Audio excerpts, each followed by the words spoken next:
I mean, what do you want me to say? Told you so.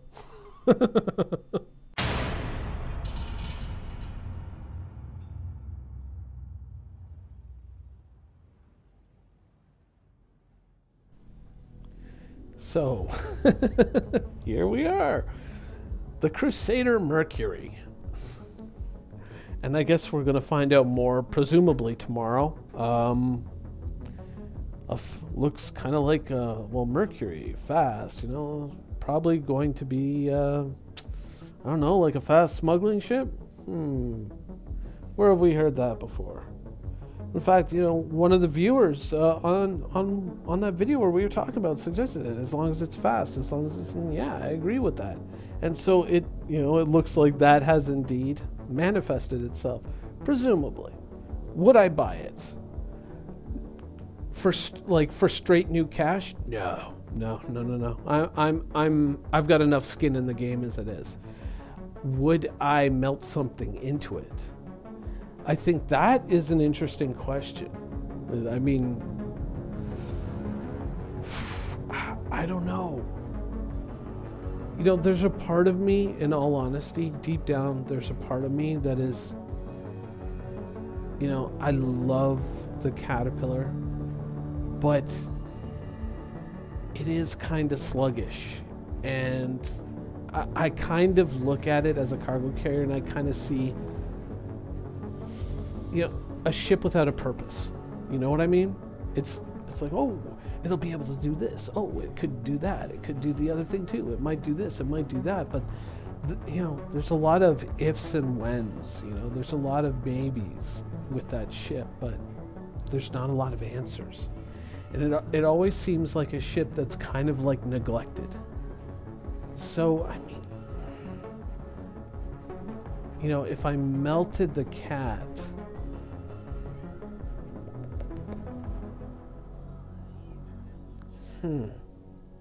if I melted the cat, I mean, it depends on the price, because actually that would actually give me money on the other end of things too, which might not be a bad idea.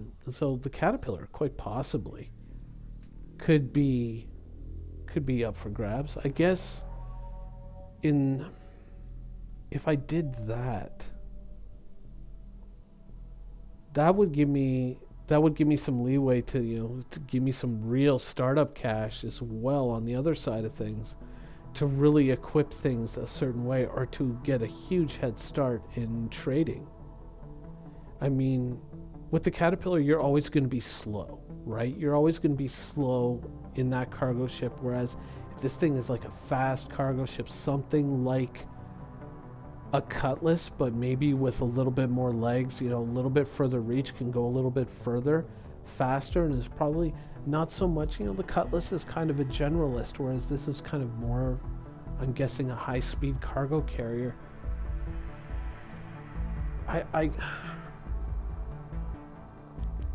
I've realized now that this episode is going to be entirely like sitting in my mind and listening to me hash this out and reason this out in my mind, so it might give interesting insights into my personality as well.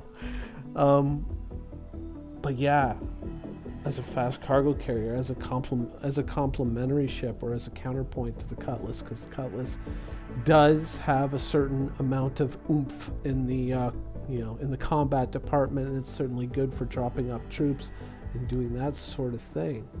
The caterpillar, the one thing that's always made me uncomfortable with the caterpillar is its speed, or lack thereof, its ungainliness, its unmaneuverable nature.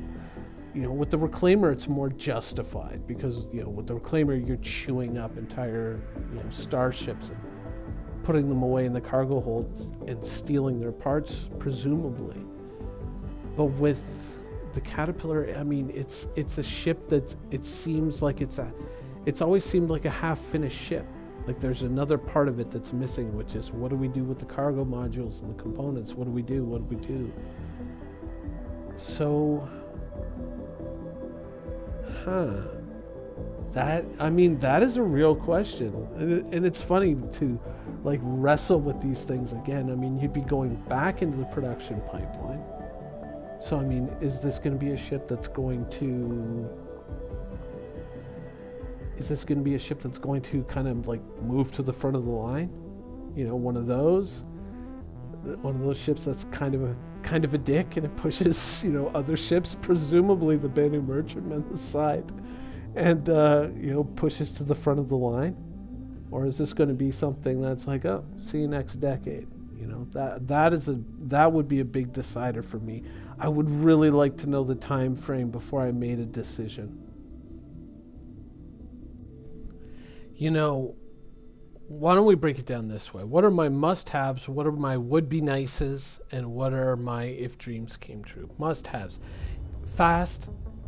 Presumably, that's exactly what we're aiming for. Presumably, we're aiming for a much more Millennium Falcon-esque vessel than realistically the Constellation was ever going to be, because frankly the Constellation was always very ho-hum, at least to my mind, to my eyes. It was always a very kind of like, interesting type spaceship. So I would think that, I mean, is it fast? Does it have a fair amount of cargo capacity? It doesn't have to have a lot of cargo capacity, because realistically, the value of your cargo isn't dictated strictly by its capacity. It's also dictated by the volume and the value of the items that you take. Like, you can have an item that only takes up a centimeter by a centimeter space, and if it's diamonds, then it could be far more valuable than if it was sand or dirt, you know what I mean? So you can do a lot even with a much more modest cargo hold, so that doesn't really concern me. I would want to know, you know, is it something that's built to be fast? Is it something that's built to be, you know, have a lot of range? Be able to carry things across a large distance successfully? Those would be my must-have questions. Those would be the questions that I would need an answer to. My would-be-nices would be, is it stealthy? You know, is it perhaps something that can help me avoid detection when I want to avoid being spotted? Obviously, if you're running a smuggling ship, the less attention you draw to yourself, the better. So is it stealthy would be a good one. Difficult to spot on sensors, whether it's quantum travel or just something traveling at normal speed locally. Is it something that's difficult to detect? Something like that. That would be nice. Also, production timeline. Is this something that's, you know, oh, we need this right away, you know, it's going to be in Squadron 42, so we're already getting started. If it's something like that, that could be a major selling point. If it comes across like the Hammerhead came across during its sale, when it's just like, and here it is flying and shooting in engine, then it's like, because if, you know, being someone who's almost out of the production pipeline, right on the cusp, I'm not really too keen on the idea of getting back into it. So if I knew that this was something that was going into production right away, or maybe something that was already in production, that would be a major selling point to me as well. I guess the if dreams came true thing would be if it has an amazing cockpit. If it has an amazing cockpit view, because look, honestly, let's be honest about it. We know where this is going to go if it has a shitty cockpit view. I'm just going to make videos about it for like 2 years, beating you over the head with the same thing over and over and over again until you change it. So let's just not even go down that road. Let's just have an awesome cockpit. If it kind of met those qualifications, then yeah, I would be willing to give it a whirl. I wouldn't be throwing new money down on it, but my situation, your situation might be entirely different. But a fast, decent cargo capacity, smuggling-oriented ship is something that I could definitely see myself getting behind. I guess, yeah, my biggest problem would be production timeline on the ship. That would be the thing that would really be the major impactor. I mean, it's not like I can't see myself shaking 1 or 2 ships loose to melt, you know, do a little melt-a-roo and melt them into this thing. I can't see that as being something that I wouldn't do.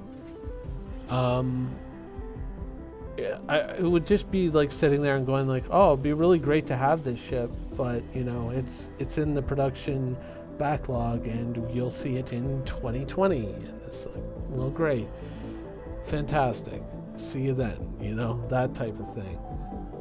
So I think that would, in the end, that would be the major deciding factor, is when.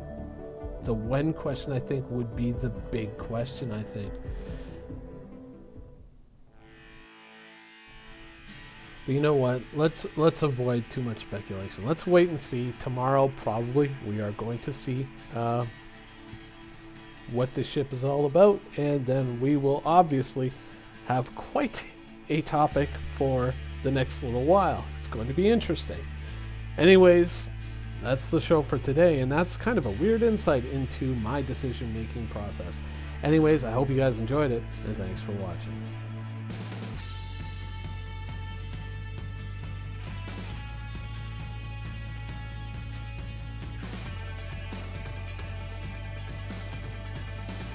Thank you for watching. So if you want to keep up with the latest and greatest in Star Citizen and Squadron 42's development, please follow us on our social media channels.